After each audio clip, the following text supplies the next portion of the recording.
घेऊन सुटत नाही. तुम्हाला प्रत्येकाला ज्ञात आहे, जंगलामध्ये आपल्या आया बहिणी असतील, आपले भाऊबंद असतील, आपले ज्येष्ठ कारभारी म्हातारे असतील. 80 वर्षाचा म्हातारा तर 1 दिवसाचं बाळ यांना भटकंती करावी लागते. जंगलामध्ये आपली आई बहीण डिलिव्हरी झाली, जर तो वाडा दुसऱ्या दिवशी दुसऱ्या शेतामध्ये पलटावायचा असेल, जंगलात पलटावायचा असेल, तर 1 दिवसाचं बाळ घेऊन त्या मातेला जावं लागतं. आणि सोबत 80-90 वर्षाचा आपला म्हातारा असेल, त्याला सुद्धा त्याच्या बरोबर भटकंती करावी लागते. अशी हाल अपेक्षा करत गेले 75 वर्ष झाले मित्रांनो. याच्या पहिले भरपूर मेळावे झाले, आंदोलन झाले, पण याच्या पहिले आपले जे कारभारी होते त्यांना इतर काही पुढाऱ्यांनी उल्लू बनवायचं काम केलं.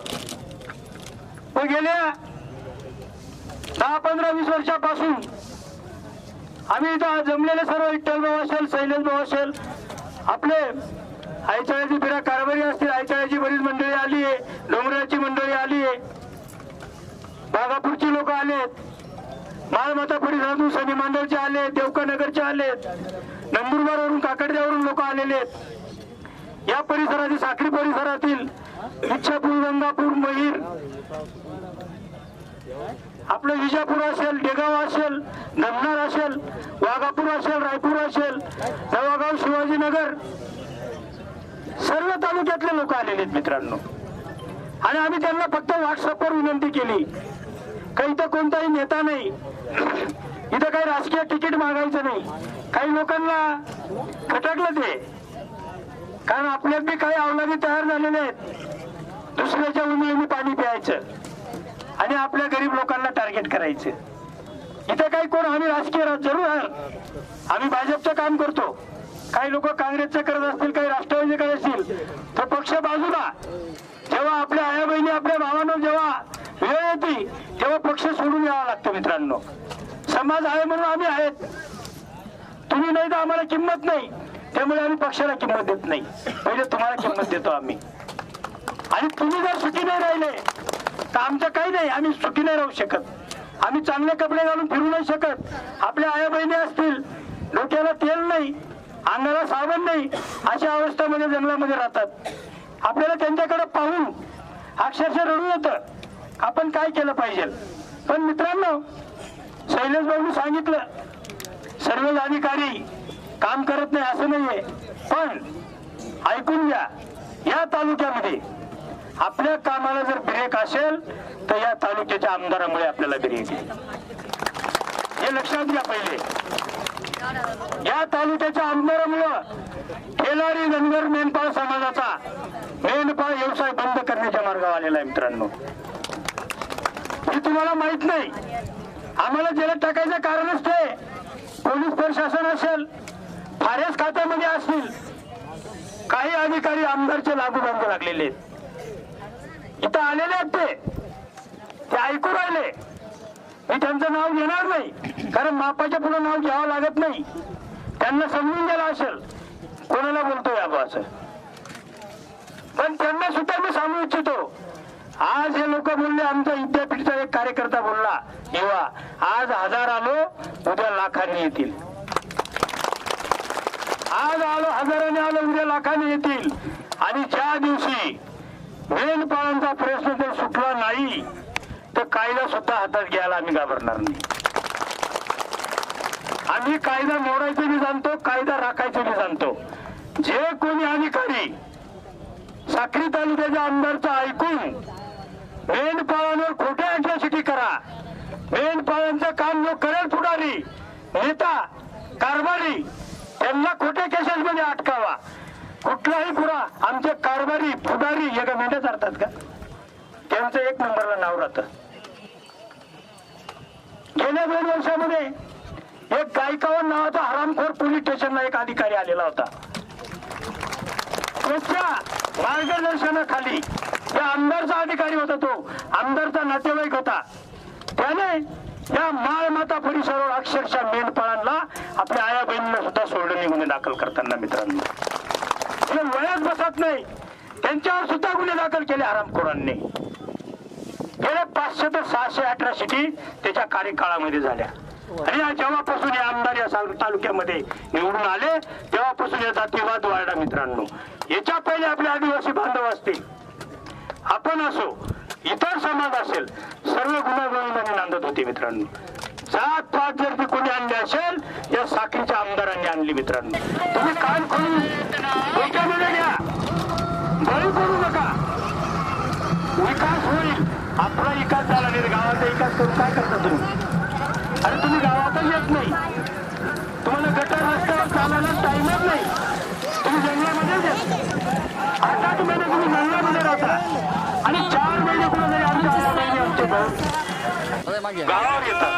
गावावर आल्यावर या आमदाराचा त्रास, या आमदाराच्या बाजूला आमचे काय अधिकारी आहेत त्यांचा त्रास किती सहन करायचं मित्रांनो. जोपर्यंत डोक्याच्या खाली आहे तोपर्यंत आम्ही तुमचा मान ठेवतो. सर्व अधिकारी आपले चुकीचे नाही आहेत. शैलेंद्रजी सांगितलं, विठ्ठलरावजी सांगितलं, आपले हिरालाल सरनी सांगितलं, आपले बाजीराव आप्पांनी सांगितलं, अधिकारी मदत करतात मित्रांनो.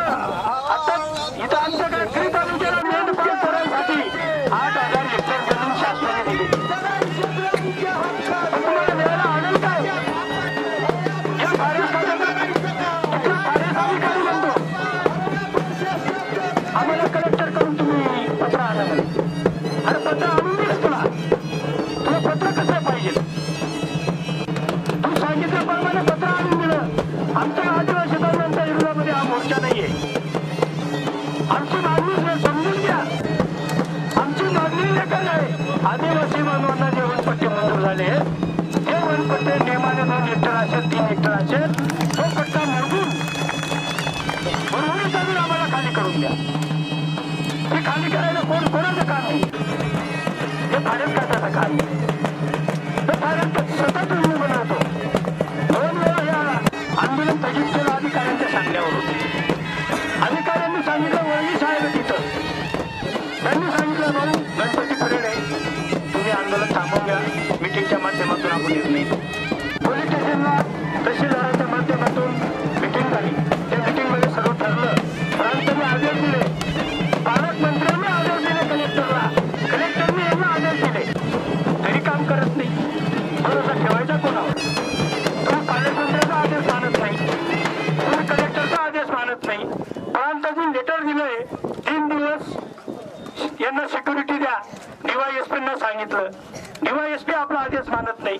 मग आम्ही जायचं कोणाकडं? आम्हाला आया बहिणी रस्त्यावर उतरायची आवश्यकता. तासापासून आम्ही आंदोलन करतोय. आमच्या इथे भाऊबंद उपाशी तापाशी बसलेत.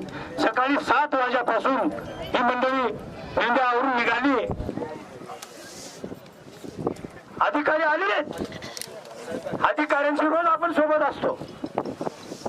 आणि ही लढाई चला बा आज आंदोलन झालं म्हणून उद्या आपला निर्णय लागेल असं नाही. ते आपल्याला देतील 8-10 दिवसाची काही मुदत असेल ती मुदत देतील. आपण ती मुदत लेखी घेणार आहेत आणि ह्या 8 दिवसामध्ये आपला जर निर्णय नाही लागला त्यांच्याकडनं तारीख घेऊ. त्या 8 दिवसाची 9व्या दिवसाची तारीख आपण आजच जाहीर करणार आहे. पुढच्या आंदोलनाची पुढचं आंदोलन आता आपल्या दसऱ्या दिवाळीला अधिकाऱ्यांच्या डोक्यात अशी समज आहे, दसरा दिवाळी झाली का मेंढपाळ निघून जातात नाही. अरे मग निघून जातात ते काही पटे तिकडेच राहणार आहेत का? ते परत येणार नाहीत का? मग परत 4 महिन्याला आम्ही आंदोलन करायचं का? येतं आमचं तेच तर नाही. आमच्या कारभारी आमच्या म्हाताऱ्या म्हणतात भाऊ पावसाळा आला का तो आंदोलन करतो.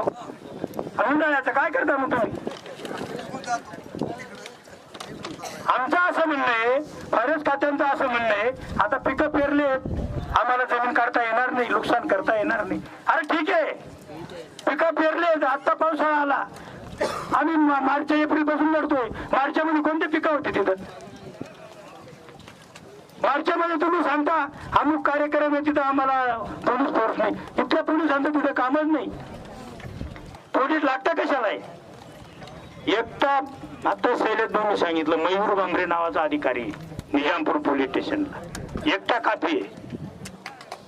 तुमची SRP नको, तुमची मिलिटरी नको, तुमची पोलीस फोर्स नको. आमचा त्यांच्यावर आधी आमचा विश्वास आहे. तुम्ही या 8 दिवसामध्ये मयूर बांबरे असतील यांचा आदेश करा आणि या मेंढपाळांना यांची जमीन हक्काची कायद्याने द्या ना.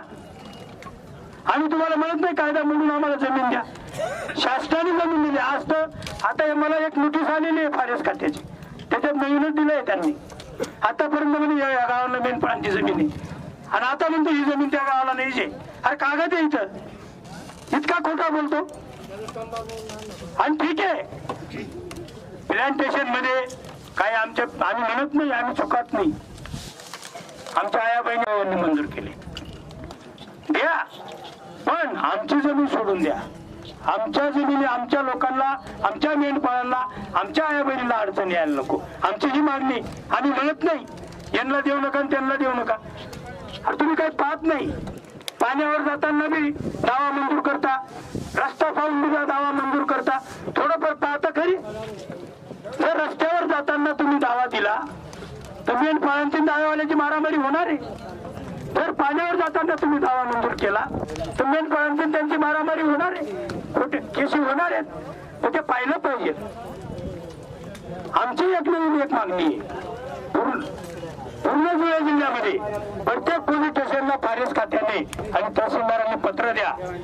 जर मेंढपाळांच्या मेंढ्याकर जंगलामध्ये पुढं वनपट्ट्यामध्ये जर घुसल्या, त्यांचा दावा मंजूर आहे ना मंजूर आहे हे पाहिलं पाहिजे. ही मुख्य मागणी आहे. प्रशासनाने हे ध्यानात घ्यावं, याची नोंद घ्यावं. तुम्ही प्रत्येक पोलीस स्टेशनला पत्र द्या. जो कोण म्हणजे मेंढपाळांना गुन्हा दाखल करायला येईल त्याच्याकडनं पहिले दावा मंजूर आहे का नाही आहे, ही जमीन तुला अधिकृत मिळाली आहे का नाही, ही शहानिशा करूनच गुन्हा दाखल करा. तुम्ही नुसत्या यादीवर गुन्हे दाखल करता. अरे त्या असा एकही बलात्कार पासून तर सर्व चोऱ्यांपासून तर मर्डर पर्यंत गुन्हे दाखल 70-80 लोकांवर. आणि ते लोक आयरसमध्ये गांजा करतात. आमच्याकडे पुरावे, आम्ही जमीन चारायला मागतो, हे गांजा फिरायला तुम्ही त्यांना देतो. तुम्ही कायदा बघून राहिला. आणि गुपित आमदारकडे येतात ते लोक, आणि आमदारकडून काही पोलीस प्रशासनाचे अधिकारी आहेत, त्यांच्यामुळे गुपित मिटिंग करून मलिदा घेऊन मेंढपाळांवर अन्याय करतात. पण तुम्हाला सर्वांना विनंती आहे, आपण हे आंदोलन केलं म्हणून आपला प्रश्न सुटला असं नाही. आपण 8-10 दिवसाची मुदत मागायची ना, मुदत सोडत नाही. पोलीस स्टेशनवाल्यांनी गांभीर्य घेतलं पाहिजे. अशा हा व्यक्ती कोणावर अन्याय करणार, याला सुद्धा सोडत नाही. खाली बसा सर्वांनी करून जामीन मिळून बाहेर येऊ मित्रांनो. पण हे घाबरणाऱ्याची अवलाद नाही आम्ही. अरे काय खाली बसा ना, खाली बसा. त्याच्यामध्ये म्हटलंय विषय ऐकून घ्या, मी वाचू राहिलो विषय. आपल्याला जे शासनाने पत्र दिलंय मेंढपाळांना चराई क्षेत्र, ते वाचू राहिलो. तुम्ही आदेश वाचा, ऐका फक्त. मेंढे हे मारलंय जंगलामध्ये, हे म्हाताऱ्याची किती वय आहे तिकडे, कशी तारीख मिळेल यासाठी प्रयत्न करतो.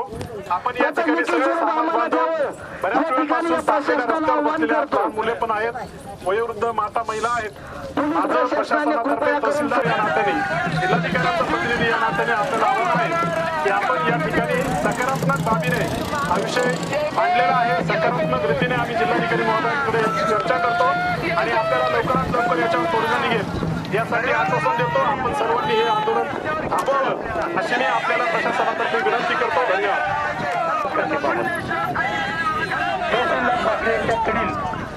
30-23-7-2024 पत्र आहे.